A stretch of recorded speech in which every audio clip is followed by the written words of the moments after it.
शहर के महाराजा छत्रसाल बुंदेलखंड विश्वविद्यालय में एकांकी प्रतियोगिता के अंतर्गत दमोह की टीम ने दहेज विषय पर एक एकांकी की प्रस्तुति दी।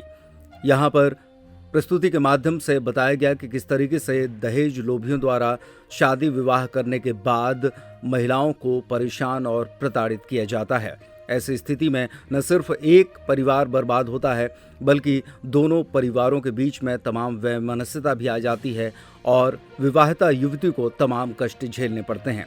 इसके बाद सामाजिक संदेश भी दिया गया कि इस तरह की कुरीतियां समाज से पूरी तरीके से खत्म होनी चाहिए। हम लोगों ने एकांकी दहेज प्रथा पर प्रस्तुत की है, जो कि आज बहुत विशिष्ट परिस्थितियां ऐसी हो जाती हैं। मेरा थोड़ा सा और रोल था, लेकिन थोड़ा सा कम टाइम की वजह से मैं वो एडजस्ट नहीं कर पाई। लेकिन मैंने समाज को पूरी तरीके से दिखाने का प्रयास किया है, ये दिखाने का प्रयास किया है कि कैसे हम जब अपनी बहुओं को प्रताड़ित करते हैं तो हमारी बेटियों के साथ भी वही होता है। यदि हम बहू को अपनी बेटी रखें तो वहाँ ससुराल में जाकर हमारी बेटी भी बेटी की तरह ही रहेगी। और रही बात तैयारी की, तो हम लोगों ने पूर्ण तैयारी की थी, पूर्ण, जैसे आपने देख तो लिया ही है। और हमारे टीचरों का भी बहुत योगदान है। आने में हमारे टीचरों ने पूर्ण सहयोग किया है। इस तरह से हम लोगों ने बताने का प्रयास किया है किस तरह से समाज में फैली वर्तमान में चल रही दहेज प्रथा की इस कुरीति को कैसे रोका जाए, कैसे रोकने के उपाय हैं, और सर्वप्रथम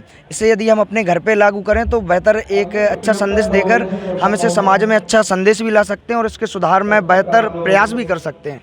कि कुछ अभी भी ऐसे परिवार हैं जहां पर दहेज के लिए जोर देते हैं। हम लोगों को ये पता नहीं था कि हम लोग अपना क्या टॉपिक रखें, लेकिन हमारे मन में सिर्फ ये आई कि अगर हम इस टॉपिक पर अगर नाटक करेंगे तो शायद हम लोग ऊपर तक जा सकते हैं। जैसा कि आपने देखा है, मैंने आज बहू का रोल किया है। मैं समाज को यही बताना चाहती हूँ कि जो माँ बाप पैसे तो खर्च करते हैं, अपने बेटों की पढ़ाई पर खर्च करते हैं, अगर वही और बेटी की विदाई पर खर्च करते हैं, अगर वही पैसे हमारे माँ बाप बेटी की पढ़ाई पर खर्च करेंगे तो आज हर समाज, पूरा समाज शिक्षित होगा और ये दहेज प्रथा जैसी कोई भी कुरीति हम पे नहीं हो सकती। मैं दहेज प्रथा में लड़के का रोल कर रहा था, जिससे संदेश देना चाहता हूँ कि मतलब कोई भी लड़का दहेज के लिए अपनी पत्नी को मारे ना, उस पर जुल्म न करे।